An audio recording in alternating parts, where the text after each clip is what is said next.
ছেলেমেয়েদের জন্য মা বাবা সবসময় উত্তম জিনিসটাই চায়, কিন্তু আমরা তার উল্টাটা ভেবে থাকি। যখন একটা বেবি শিশুকালে বালু মুখে দিছিল খেলতে গিয়ে, তখন মা হোক আর বাবা হোক তখন বলছিল, বাবা এগুলো খায় না, এগুলো তো ময়লা আছে, এগুলো জীবাণু, এগুলো খেলে অসুখ হবে। আবার যখন মাছ ভাত দিয়ে খাইতে দিছিল তখন আর কি ভয় পেয়েছিল মা বাবারা, যে যদি আবার মাছ আবার খেয়ে ফেলে, যখন কাঁটা আবার খেয়ে ফেলে তখন আবার যদি আবার কিছু সমস্যা হয়ে যায়, এই কারণে মা বাবা কী করে, আবার মাছ বেছে দেয়, কাঁটাগুলো বেছে দেয়, যেন আর মুখে না বাইজা দেয়।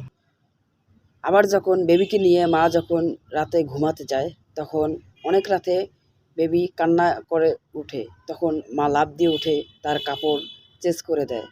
তখন ডান পাশে মা শুয়ে, প্রস্রাব করার জায়গায় মা শুয়ে থাকে, আর বাম পাশে থাকে বেবি। আবার ফজরের একটু আগে বেবি যখন আবার কান্না করে ওঠে, তখন মা আবার তখন বলে যে, কি বাবা কান্না করো কেন?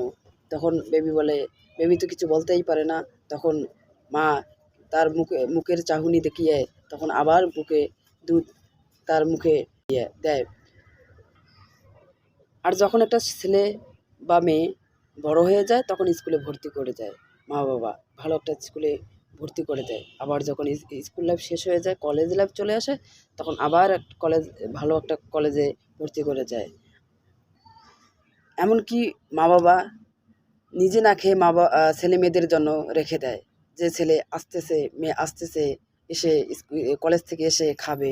কিন্তু আমরা কি করি, তার খোঁজ না নিয়েই আমরা খেয়ে নেই। আবার যখন ভার্সিটি লাইফ চলে আসে, তখন আমরা নিজেদের পছন্দ মতো ঘোরাফেরা করি, কিন্তু মা বাবার কখনোই খোঁজ নেই না। এমনকি নিজেদের মতো পার্টনারশিপ নিজেই করে নেই, নিজেদের মতো লাইফ পার্টনার করে নেই, কিন্তু মা বাবার একটু খোঁজ খবর নেই না। যে মা বালু খাইতে দিল না, প্রসাবের জায়গায় শুইতে দিল না, সেই বাবা মাকে একবার বলার ইচ্ছা বোধ করলাম না যে মা আমি বিয়ে করতেছি। আবার কয়েকদিন বিয়ে করার পরে আবার মানে ঝগড়াঝাঁটি কত কী শুনতে হয় মা বাবাদের। এমনকি এই বিয়েতে কখনোই আল্লাহর রহমত থাকে না।